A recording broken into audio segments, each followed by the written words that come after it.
we are back. Thank you for joining us. Now we're going to have our second interview of the evening here at InfoWars Nightly News with Charlotte Iserbyt.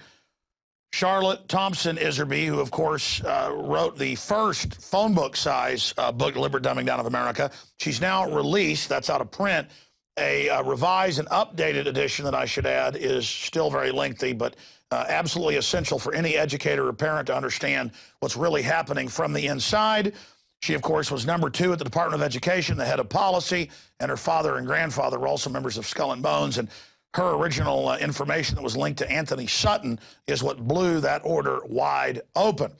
And we, of course, have premiered those in-depth interviews here for PrisonPlanet.tv viewers. But tonight, she's got new breaking news and analysis on education, or the brainwashing. In fact, later we should cue up the Attorney General saying he met with the media to brainwash the public against guns. There's video of this. This is their whole worldview. This is a process of brainwashing. If the public seems totally dumbed down, many of them, it's a process. It's also not just educational, it's chemical through the fluoride, all of it. And now those documents have been released. So just amazing information beginning to unfold. But first, because her book gets into this, she talked about this in the 80s, and Ronald Reagan basically showed her the door, that there was a plan to basically end the family as we know it. She's got the quotes where they call it a disease inside government, and to slowly get it to where the parents just have the children, and they're taken like eggs from a hen by the state. Communists tried this, Hitler tried this. This is the real authoritarian model. Now, they're targeting the farms under Agenda 21. Big Pharma and Big Agri write the laws that they're exempt from, try to shut down the family farms. Now, Obama has come out and said a rule, not a law, but a rule. He's going to ban anybody under 18 on their parents' farm. It's going to kill the family farm. It's going to kill that tradition. I mean, it literally breaks its back. He's saying, as we covered last night, and we've shown you these articles, he is openly saying a rule, dictatorially, that you will not be allowed to do chores, any of it, getting eggs, dealing with any raw materials, dealing with anything. It's over.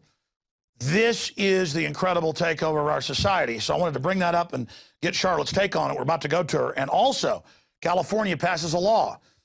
They can pass laws, they can kill you for no reason, doesn't make it constitutional, that they can get consent from 10, 11-year-olds to get Gardasil vaccines or abortions without parents. Well, can a pedophile get consent from a 10-year-old girl to have sex with him? No, even if he tricks them to say yes, they're not of the age of consent. Well, now the state's saying, we're taking kids' DNA nationwide. Coming in, going, give us your DNA. And if the 5-year-old gives consent, the police are saying it's okay because parents don't count. This is incredible. This is the state destroying parenthood in front of our eyes. So talk about vindicated. Charlotte Iserbyt has been vindicated from her stand in the 80s and her tireless fight in the last 30 years. And she joins us as an internal whistleblower who has really slowed down their agenda. But now they just don't care if it's out in the open. They're rampaging forward. Charlotte, there's my opening analysis. I want your take on this attack on parenthood, the farms, all of it. I know I've talked about it, but I want you to go over it and then tie it into the overall Pavlovian dog training and break it down for us, the new information. Alex, what we're looking at now, it's sad. We seem to have arrived at that 50-year period. Certainly, it's more like 100, but major change agents say it takes 50 years from the beginning of change, the agenda, setting of an agenda, and implementation. And what we're really looking at is going back to 1965, the Elementary and Secondary Education Act.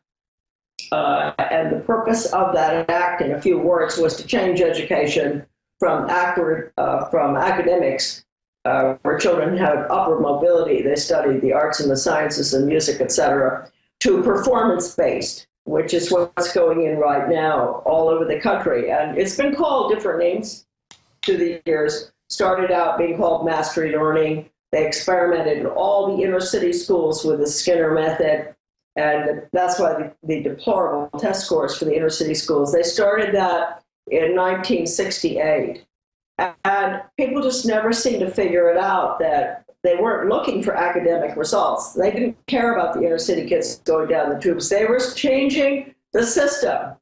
They were changing it to a system which is going to be implemented right now through school choice, charter schools, and it's been set up ever since Carnegie Corporation in 1934 called for it. In its conclusions and recommendations for the social studies, Carnegie in 1934 called for this system. You do away with grades, A, B, C, D, E, F. You do away with kindergarten through 12th grade. It's continuous progress. There's no competition. And a child can graduate at age 12 or 21. This is a new system. This is, all right, I think your audience can probably fill in the blank there. This is the Soviet education system. If you compare their system to what we're putting in now, no competition, right? Because Soviets don't like, communists don't like competition. This is the school to work agenda, where they identify the children at an early age, what they're going to be doing for the rest of their life, womb through tomb. Now, everything that goes on in our lives is going to be the Chinese system modeled on the Russian under the umbrella of the unelected school district. All these documents are in my book. Now, unfortunately, what we have happening here is the neoconservative movement, which has its roots in Trotskyism, is supporting this. They're supporting school choice. They're supporting charter schools.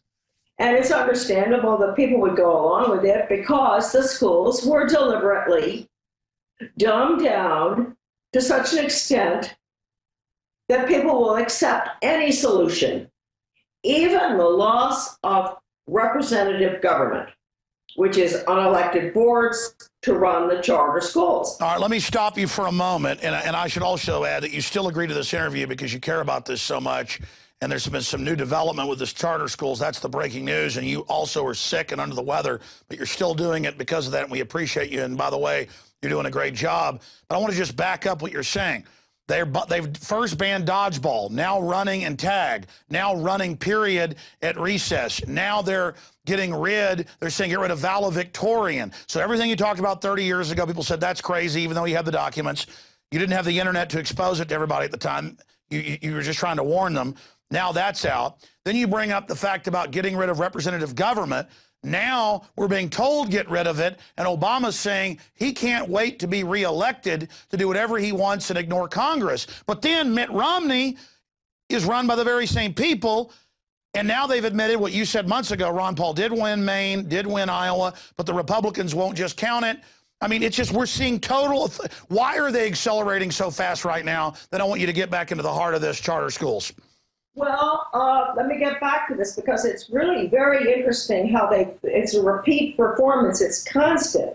And this hype over the schools we all know are off. I mean, I've written about it. Why? Why does Iserbyt write 750 pages about the deliberate dumbing down of America if she isn't concerned about the quality of education? However, I'll tell you one thing. I'd rather stick with the system that we have right now than accept this new system. You see, what they do is they make it so bad, people will accept anything.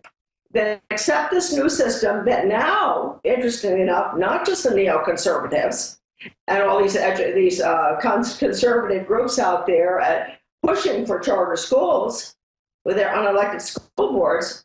Charter schools are required for workforce training. Obviously, if you had an elected school board, even the dumb ones, they are not going to vote to turn the academic system over to workforce training to spin off profits for the corporate fascists. They're not going to do that. So you have to get rid of the elected school boards. And this has been in the works for a long time. I have a long document in my book by Laverne Cunningham in 1980s. He was in Kentucky when David Hornbeck from Carnegie was destroying the schools down there. Laverne Cunningham spelled out very clearly, we have to get rid of elected school boards. Okay, well, they're getting rid of them now. We have legislation in Maine. Luckily, the legislature did, they turned this down, the school choice one. That school choice legislation, supported by our so-called conservative governor, would have funded with tax money charter schools, religious schools, private schools, and homeschoolers. Scary as the dickens. Now, remember, folks, any school to work legislation that you have, which is all the upward conditioning, teaching the global values, getting the Baldrige Award. If you're a good school, you got the TQM Baldrige Award, no grades, kindergarten through 12th grade, no ABCD. I mentioned that before. This is the Soviet system. This is the system that they're putting in right now, and the conservatives love it. Now, the reason I ask for you, please buy my new abridged, updated version of the book, is that the update, which is the first chapter, has all the information you need in it, about 15 pages, of what is going on now and how they're going to use school choice to implement the unelected Soviet system in this country. Okay? Now, don't forget, Norman Dodd was told in 1953 by Raoul Gaither of the Ford Foundation, when they were doing the investigation of the tax-exempt foundations, he was told that the foundation's agenda was determined by the White House. And that agenda was to use their money, the foundation money, to change America so that it could be comfortably merged with the Soviet Union. Let me stop you again. Let me stop because we need to have an interchange on this. Today they've announced Russian troops training to take on, quote, American terrorists. Mainstream media, suddenly Russia was our enemy, now they're our buddy. And look at this. I want to talk about this because you're talking about this incremental thing. We want to stay in the current bad system because they were meant to wreck the new system, which is really the old system, to bring us into the new system. The first few pages of your book from 1983 briefly tell folks the story of how they go from Little Frog Lick Creek High School to Kidney Bean Township, something that just sounds reasonable, to Greater Corn County HS, to Central State Educational Facility. This is Agenda 21, before they even passed that. Big Brother National Information Distribution Center. He's all hateful now. Now they have the FEMA Corps. Imperial Interplanetary Propaganda System. Our Lady of Benevolent Dictatorship, One World Global Training Corps. And it ends with Interplanetary Carbon Unit, which we now hear carbon taxes. Tell us about this person that did this cartoon, because in '83, they had the full plan. These terms weren't even introduced yet. I'm very glad you brought this up, Alex, because just today, I think some of your listeners have heard about the Council on Foreign Relations' latest book on the need for educational reform. Well, this is just over. It just keeps happening. It's the dialectic.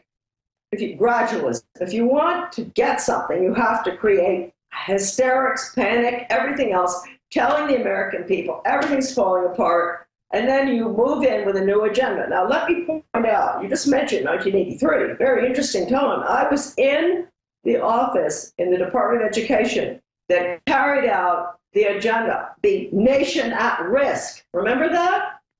That report, A Nation at Risk, that said that a rising tide of mediocrity, and if a foreign country did this to us, we would consider it an act of war because the schools were so rotten. Huh? Well, okay, what happened at that point? That's why I saw all of this. It's all in my book. Terrell Bell, all the quotes, what they were doing. They had to create the crisis, pretended there was a crisis. There wasn't. In 1983, our schools were really still pretty damn good, excuse my language. But they told everybody they weren't so that they could switch from the brain-based academic system to the Pavlovian system for the school-to-work agenda, so that we'd be preparing, our children would be trained, not educated, for the global system going in right now. So that's what happened. They put the Skinner method in across the board. They'd already experimented with all the minorities since 1960. I have a good article on my website called Experimentation on Minorities. That's why the minority kids, not completely, but that is certainly the major reason they had the declining test scores in the inner cities, because they used the Skinner method. They don't care about the test scores, academic. Forget it. They haven't cared about those test scores since 1934, when the Carnegie Corporation called for using the schools to change America from a free market system to a planned economy in the new order. That is a marvelous little book. It's on my son's website, AmericanDeception.com. It's also included in my book, Deliver Dumbing Down. The proof is there. Carnegie continually, every 5 years, put money into testing, into the Education Commission of the States, into the National Assessment, into the Carnegie Soviet Academy of Science Agreement. Can you imagine developing software for the computer in critical thinking for elementary school children? Well, just you better be scared, folks, okay? That was when Reagan did the same thing. So in the 80s, sorry to have to say this, this was when the major change took place. They created a phony problem. They implemented the solution, changing the method to Skinner, getting rid of grades, getting rid of K through 12, continuous progress. All of this, the schools right now, I'm going to give you something to look up on the internet. Look up the Reinventing Schools Coalition on the internet, and you will see that is the model. That model, David Roger of the Washington Post wrote it up 8 years ago in the Washington Post, and he said the kids are graduating at 14 or 21. And the schools that do a good job with this total quality management, non-academic stuff, Skinner, get the Baldrige Award. Now, the Baldrige Award is given to corporations such as Cadillac, and you name what, okay? Is your child a car? Now, I often use the Skinner, the C.S. Lewis quote, when training beats education, which is what's happening, civilization dies. Okay, now, today I see CFR. I've got the report, it's in the mail. Educational decline is a national security threat. Now, folks, you know what that CFR stands for? Okay, neocons out there. Okay, all you leadership in the conservative movement and the media. What is the CFR to you? I think it's the Council for Foreign Relations, isn't it? All right. Well, they're jumping on board with you, you Trotskyite neocons. They're jumping on board. I'm going to read this. The fact that government is, wait a minute here. Here's an excerpt from this report. Educational failure, puts the United States' future economic prosperity, global position, and fiscal safety at risk, warns the task force, chaired by Joel Klein, former head of New York City Public Schools, and Condoleezza Rice, former U.S. Secretary of State. Quote, the country will not be able to keep pace, much less lead globally, unless it moves to fix the problems it has allowed to fester for too long, argues the task force. It goes on. Now, look, this sounds just like in 1983. In my office, the nation at risk. So they just keep creating the problem, test scores go down, keep getting worse and worse and worse, until finally they're going to get the American people to say, and I've heard Americans say this, good people with brains, well, Charlotte, maybe we ought to try the charter school idea, even though it's on elected boards. Well, let me stop you there, because I want to go back to this. It was like a decade ago you told me the story of this, because now having my knowledge of this and watching it played out, it says copyright PETT Kappan. And if I remember correctly, you were saying this was a joke in the Department of Education, because only but correct me if I'm wrong, as I'm going from like 10 years of memory, only an insider could have done this, because it's 1950, Little Frog Creek High School. Then they just train you, let's just change the name, it's reasonable, let us change things. Kidney Bean Township, still a happy kid. Now it's Greater Corn County HS. He's still happy, but not as much. Now he's mean. Central State Education Facility, more books. Designing to not do the basics, to screw the kids up, and to break them into subgroups, either high achievers or everybody else failing. Then we moved from 2000 into 2012, Big Brother, National Information Distribution Center. This is in 83, folks. 2015, going to the future. Imperial Interplanetary Propaganda System. Then it's total shaved head. Our Lady of the Benevolent Dictatorship, One World Global Training Corps.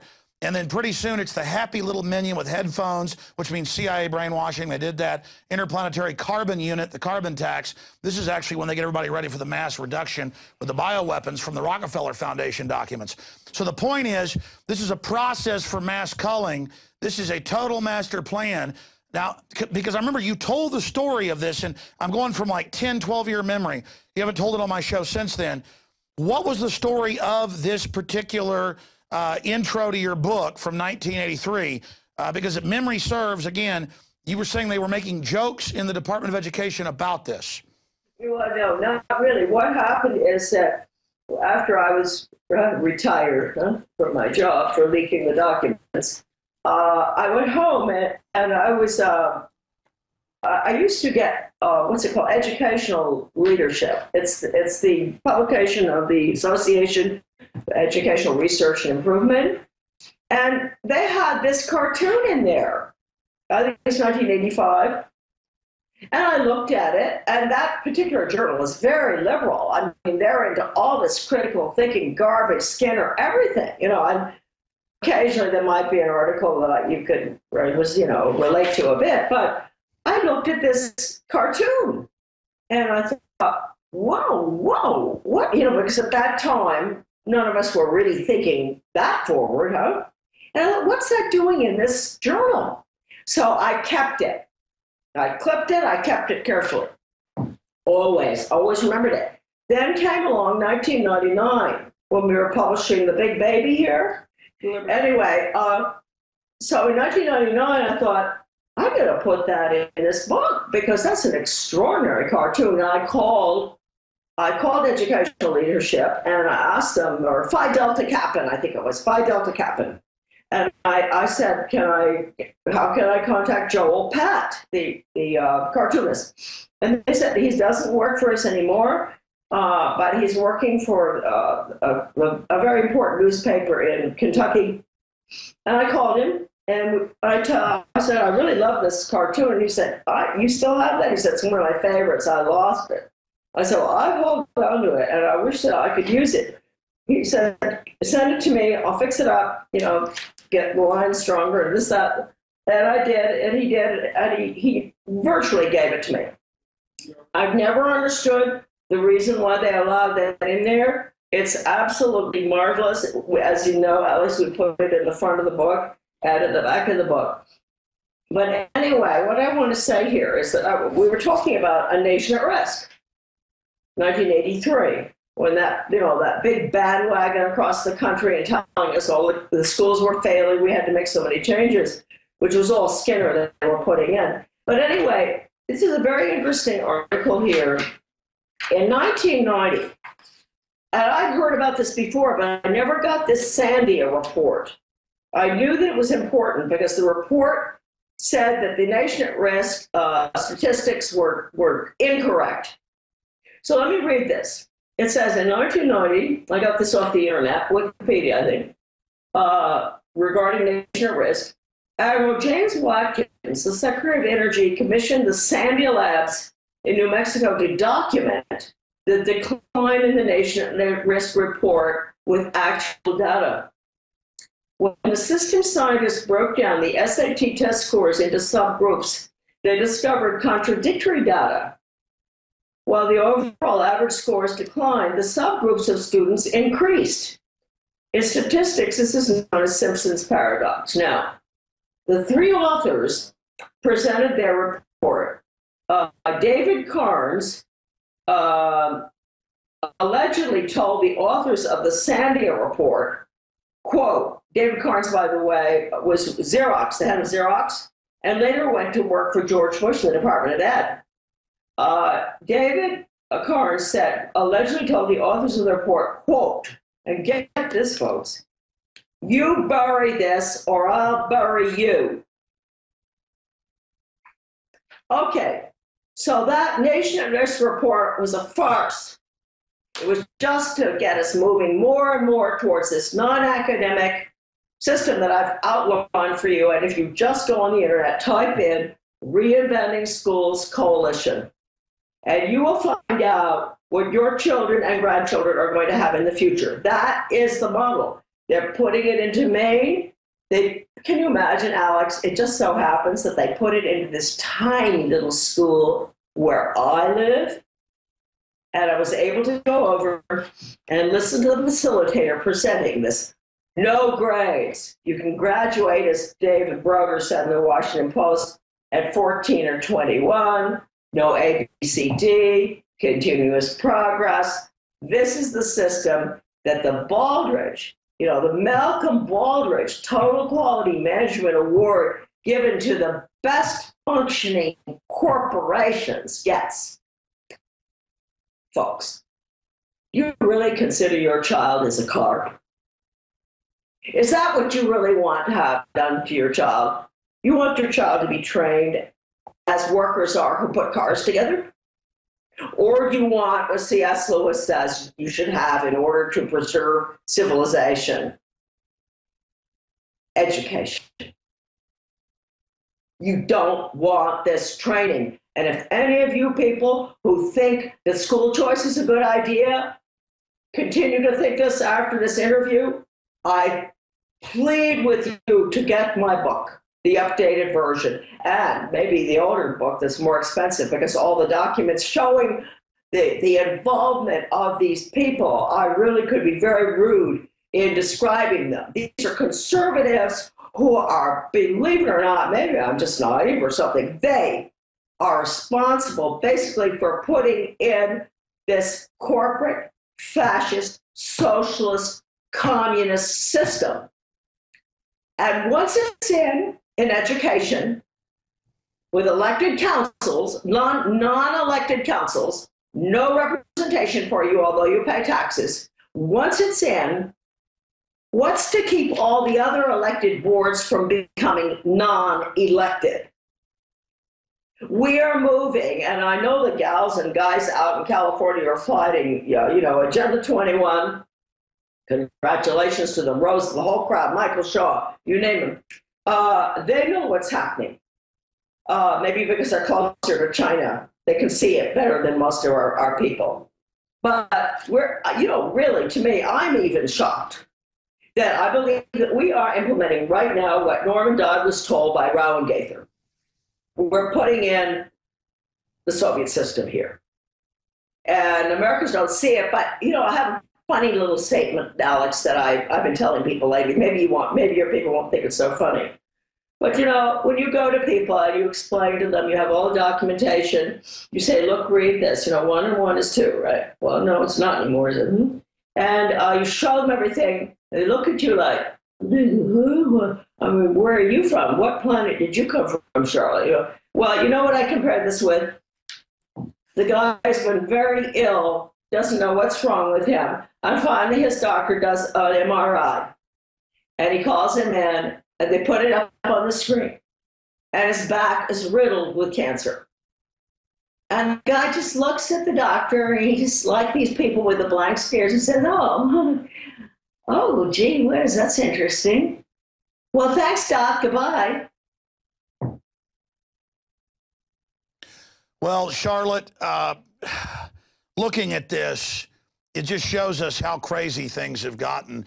Let me ask you this question. Why are things accelerating so fast now?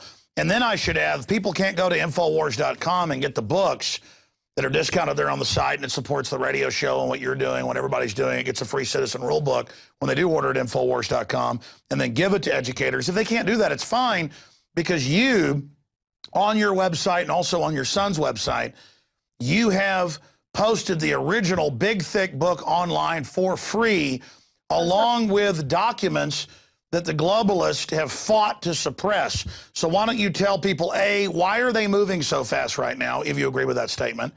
Just, I mean, the whole agenda's out in the open. And then B, tell folks about the free online copy of Deliberate Dumbing Down. Okay, Alex, I'm not trying to compliment you, but I think that it's because they're moving fast. Because a very small minority of us are moving fast too, led by you. Not very many of us. Believe it or not, I think that they really are not, they really are slightly disturbed with us. And as I said in the last interview I had with you, we wouldn't be speaking today. You and I, you wouldn't be able to have any interviews. I wouldn't be able to write, or I probably would have killed me by this time, had it not been for all the other marvelous Americans who have passed on. And all of them are listed in my book under acknowledgments. There are about 60 of them. None of them were connected really with organizations, interestingly enough, right? These were individualist Americans. Very talented judges, lawyers, doctors, wonderful moms, mostly women, actually. So that is why they wanted to bring us down in 1976 with the Declaration of Interdependence. And they didn't get it. And here we are, 2012.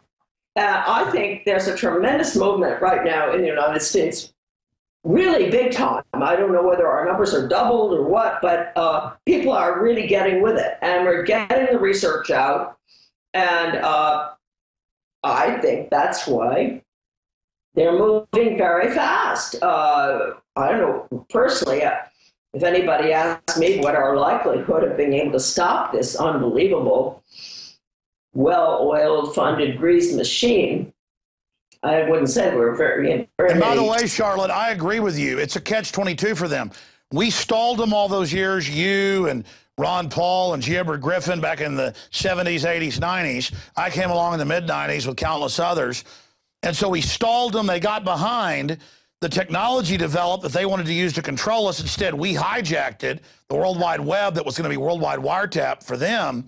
And so now they're trying to have catch up, but they're in an old paradigm. They're fighting the last propaganda war.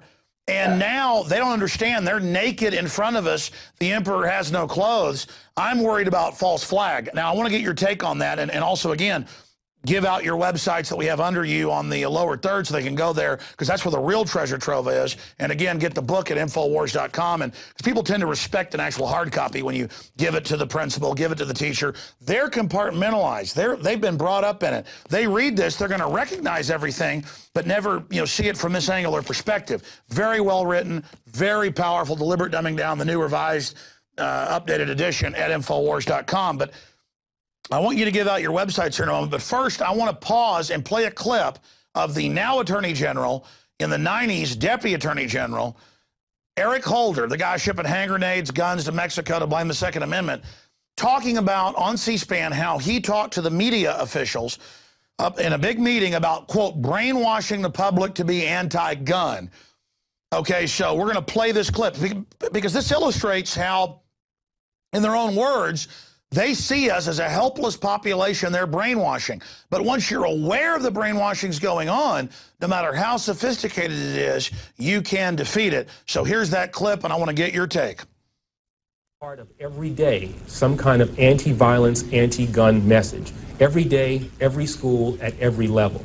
One thing that I think is clear with young people and with adults as well is that we just have to be repetitive about this. It's not enough to simply have a catchy ad on a Monday and then only do it every Monday. We need to do this every day of the week and just really brainwash people into thinking about guns in a vastly different way. We also want to have a hotline that we will set up and have the number of that hotline that you would just go out there, and that would be something that people would have emblazoned in their minds so that when they see it. And again, we played the full clip many times. He says, I met with the media heads where we're going to put out anti-gun messages. It's got to be more intense. And then when we see guns in a house, like in your gun case, you wonder why the plumber comes and cops come later and go, you got guns? You're like, well, yeah, it's legal. Doesn't matter, sir. We got a report. This is right out of the Soviet Union. So there is the Attorney General talking about brainwashing the public against guns. Charlotte? Yeah, well, the more you see a lot of this recently, Aaron Duncan, the Commissioner of Education, he came right out. He's come out several times on subjects like this, and he's the one that called for, paying students for good grades. So he totally favors the upward conditioning. And there's an interesting, it's huge. It's called Pedagogy of the Oppressed. Nobody wants to read it, I think, but it's by Paulo Freire, a Brazilian educator, a Marxist. And they're putting that into the schools. You see, that is where this sort of thing you're talking about, Alex, is coming from. And people might not understand that Paulo Freire's philosophy, which is total Marxism, you'll find it mostly in the international baccalaureate programs, but that doesn't mean it's not in all the other global ed programs too. If your school has global education programs, you have got to go and check them out and demand to see them. But the problem now is, believe it or not, in Maine, we've got computers K through 12, and they're getting rid of all the books in the schools across the country.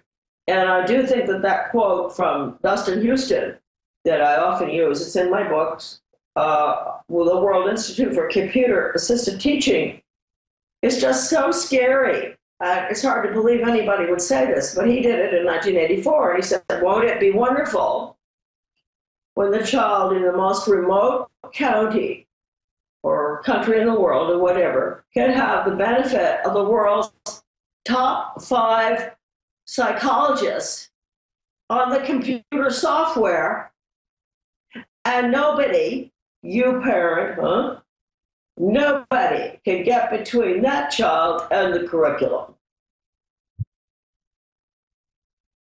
Now, that's what's coming. I plead with you all.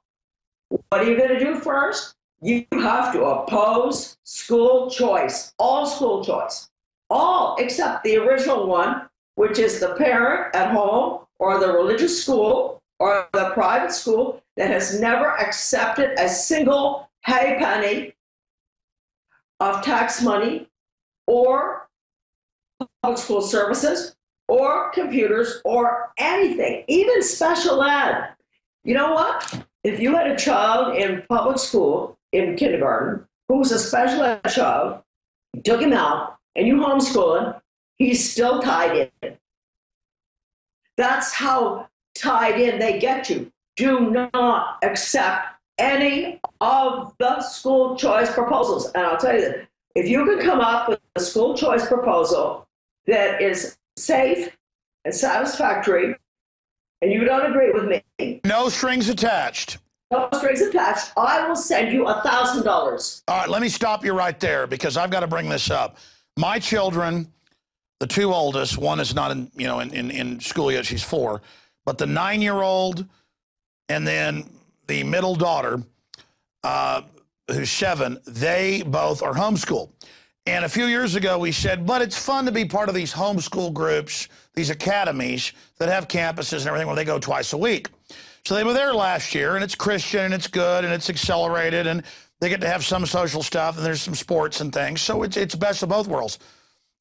This year, the standardized testing is they want to be accredited to get into the school where there'll be no jobs. 53% can't even get a job with their diploma. It's all a hoax. Then my kids bring home Michelle Obama is going to save them because it's part of being accredited. It's all Department of Education. She's going to tell them what to eat. And they have this food day, Department of Education, even a pretty much anti-establishment, because most of them are my listeners there, and good Christian people, still to be accredited because people want to be able to get their kids into college. It's New World Order now. I mean, it's everywhere. And so now we're like, okay, it is incredible. I'm glad you've seen this, Alex, because what I said before, I want to make it clear. Now, if please, folks, don't email me and say that you know of a private Christian school that isn't controlled by the government. Well, sure, there are plenty that aren't, but they haven't taken any tax money. I want you to send me information about a school that has taken tax money from the government and is not in some way totally controlled. Even Chester Finn, who's high up with the neocons, and people have heard of him. He was assistant secretary under Bush, Department of Ed. Way back then, he said, short of throwing money in the streets, so everybody can come in and grab $1, $10, $100, whatever, run home. Short of doing that, there is no way for the tax money to be distributed to people or organizations or what without accountability. And that means, and he said this in the early 80s, the quote's in my book, look under Finn, F-I-N-N.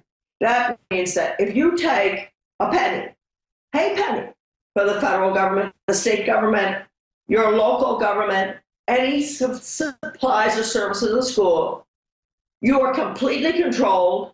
Your child will have to take the national test, which is 60%. Hold on, we're going to get into the national test. We're almost out of time, but I want to be clear. From what I've researched, the school isn't taking money, but they want to say they're accredited. And that's the issue, is that just to be accredited, the discrimination against schools that are under government control, then it's not accredited. So from what I've researched, there's not taking money, but they want to be accredited. So I think it's even worse than you're saying, but you're the expert. Correct me if I'm wrong. That's true, because accreditation is going to require that you have, absolutely no biases, everything has to be politically correct. That's one. You won't be accredited unless you go through that routine, see? And all I can say is I never dreamed that Charlotte, who had been fighting, I've always known it was the Soviet Union, I've always known it was communism, but I focused on that so much. But I never dreamed that I would end up doing a radio show where I'm saying that school choice is the Trojan horse to bring the communist system in. But it is. It is. It allows the total takeover of everything. It allows the total takeover of our representative constitutional form of government by allowing unelected councils. Look the word up in the dictionary. You'll find it's defined in the old dictionaries as Soviets. Please, folks, I know it's not a really jazzy, exciting subject, school choice, but it sure is dangerous. It's the Trojan horse to lose our free representative form of government. And I will bet my bottom dollar on that. And, it's all going in now. The Chinese system, truly lifelong under the umbrella of the school district. And Charlotte, let me expand on that. This is powerful information. The school is the heart of every community, and quote after quote by the globalist is how they're going to use it as the metastasization center to spread the cancer. This is Agenda 21. Both books, Behind the Green Mask, UN Agenda 21, discount at Rosa Corey, available at Infowars.com, with The Deliberate Dumbing Down of America, revised and abridged edition, Charlotte Thompson Iserbyt, all available at Infowars.com. Please get it out to everyone you know, because most of the minions of this system are not aware of what they're part of. Charlotte, in the last 3 or 4 minutes we've got, any other points you think are important that should be made here? Well, I really don't know. I think that I'm trying to think of what's important aside from the school choice issue. That is key. The other legislation that is being pushed all over the country is the school to work. And it's the non-graded education system, no competition, no nothing. I mean, it's so tragic. And your children aren't going to have any upward mobility. They won't be able to decide what they want to do in their life. You know what I said to my son today, Alex? I said, you know what? I'd rather live with a lot of bums hanging around on the street in town asking for money with a free market system than with the mandated Soviet womb to tomb. You will work at whatever job we decide for you. Caste system. Yes. I would rather have the bums on the street any day. And I'm sick and tired of these neocons and whatever you want to call them, even free market people. I'm getting very disgusted with their whole philosophy. Well, George Bernard Shaw, the socialist, said, you will work at whatever job we give you in the socialist system, and if you don't, we'll kill you. You know what? That's exactly what they will do. Well, I mean, Bill Gates is saying, kill grandma, hire 10 teachers, and the teachers clap. They think a state that's going to kill grandma is going to give them something. No, they're going to kill you. They're going to kill everybody. It's, Glenn Beck, I don't know if you heard that. He did a pretty good little clip on his trip to Rome. Did you see it? No, I didn't. Where he talked about, he had interviews with people at the Vatican and how the new Pope has selected 13 new cardinals. All very, very conservative.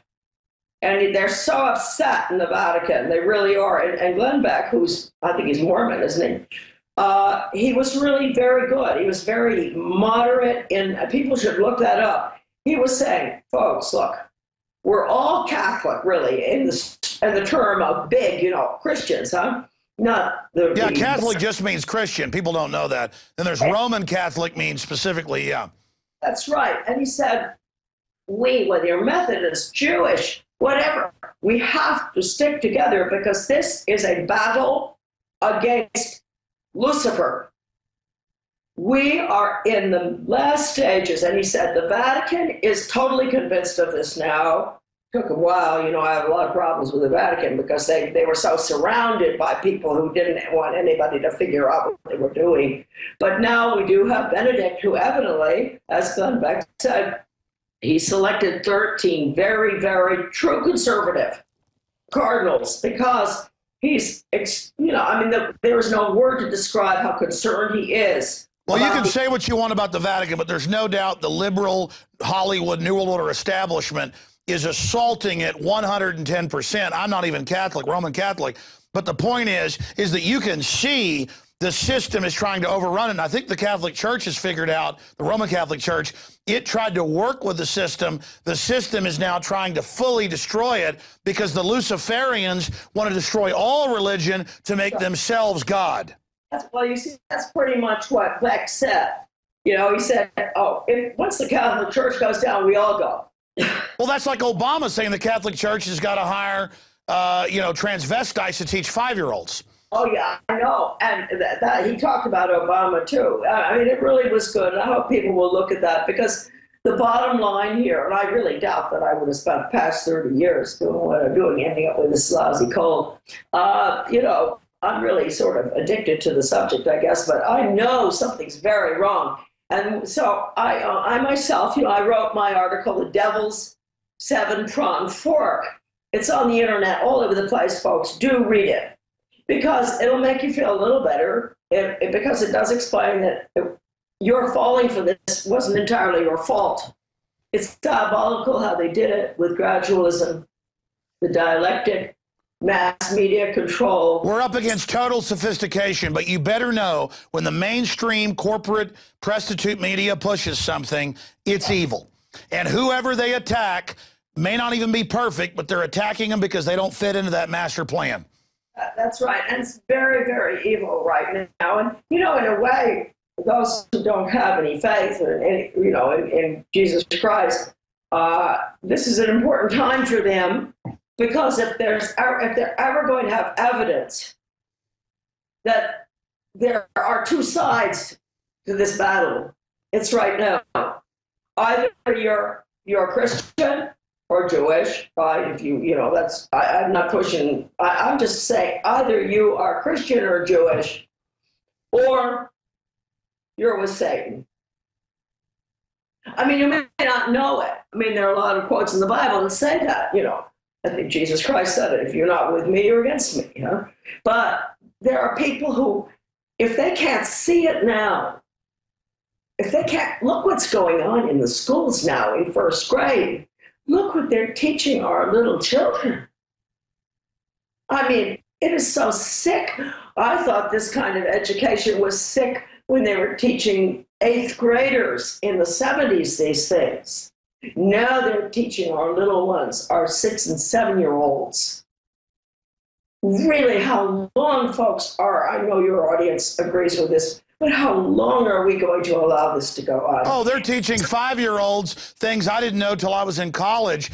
It is purely satanic to try to ruin innocent children. But again, you know, we've been talking about it is satanic. So it is so satanic that the average American will say, well, anything to get away from this. But we need school choice. See? But instead, the dam breaks and all that evil floods into everything else. Yeah. So don't let the horrible evil that's so evident let you fall for school choice. Homeschool your children, but don't forget that one of the design teams under George Bush for the new American School Development Corporation was connecting the school district with the homeschoolers Charter schools, let me point this out to you. They have homeschools too. And it was through William Bennett who admitted to charter school, homeschool parents when they said, what test, Mr. Bennett, Secretary Bennett, will our children use with your virtual computer academy? And he said, oh, you have to use the national test. And that's 60% attitudinal, right? So you've got to understand that their whole goal is to control. Oh, I heard the news. Yeah, take over homeschools. We're out of time, but I heard the local news, a federal grant of $600,000, our money, to teach the kids about Agenda 21 and zero waste and how humans are trash. Right here where I live, people put their kids on a government bus, send them right in to be taught how to do things I didn't know about until I was 20 years old. And I wish I didn't know about them then. It is purely satanic. Charlotte Iserbyt, your book, Deliberate Dumbing Down of America, available at Infowars.com. Great job. Your website has been below you the entire time. Give us your website one more time and your son's excellent website. Okay, mine is DeliberateDumbingDown.com, and my son's marvelous one is AmericanDeception.com. And I apologize for my voice, but I'm about to lose it. And, I think the fact that you've been under the weather today, you've even been more powerful. Sometimes it is when we don't feel well that we rise to the occasion. Charlotte, great job. I'm going to end the show right now and say bye to you here at the end. Stay right there. Thank you so much. Amazing. We'll have you back very soon. Well, there is Charlotte Thompson Iserbyt. And let me tell you, this is a fight against good and evil. If you don't believe in the devil, that's your issue. Might as well be the devil. Everything I ever read about in history about devils, goblins, demons, that's the people doing this. Who wants to mess up little kids? Who wants to break up families? Who wants to shut down family farms? Who wants to inject cancer viruses in people? Who wants to shut down local communities and pay $22 billion to ship General Motors to China, Brazil, and Eastern Europe? Some evil, sick people. And why do they hate America? For all our faults, we've been the best there is. The most wholesome, the most good, the most free. And we're hated for that. We're fighting pure evil. If you support what we're doing, please get this video out to everybody. If you support liberty, get it out to everybody. Become a subscriber, 15-day free trial at prisonplanet.tv. Don't just see these shows that we post on YouTube and everywhere else. See it when it first airs, 7 o'clock every night. See the radio show with the video every day. All my films, online books, so much more. Prisonplanet.tv. We're in a war. And when people realize we're in a war, that's the beginning of the victory. And that's starting to happen. That's why the enemy is accelerating their program right now. This has been almost an hour-long interview with her. 30-plus minutes with Jim Mars and all the news. Great job to the crew and great job to you, the PrisonPlanet.tv subscribers. Lord willing, I'll see you back on the radio tomorrow, 12 noon Eastern, 11 a.m. Central, and 7 o'clock tomorrow night. We'll have footage from the Ron Paul rally that's going to kick off soon right here in Austin, Texas. I'm Alex Jones, signing off from the front lines of the Info War.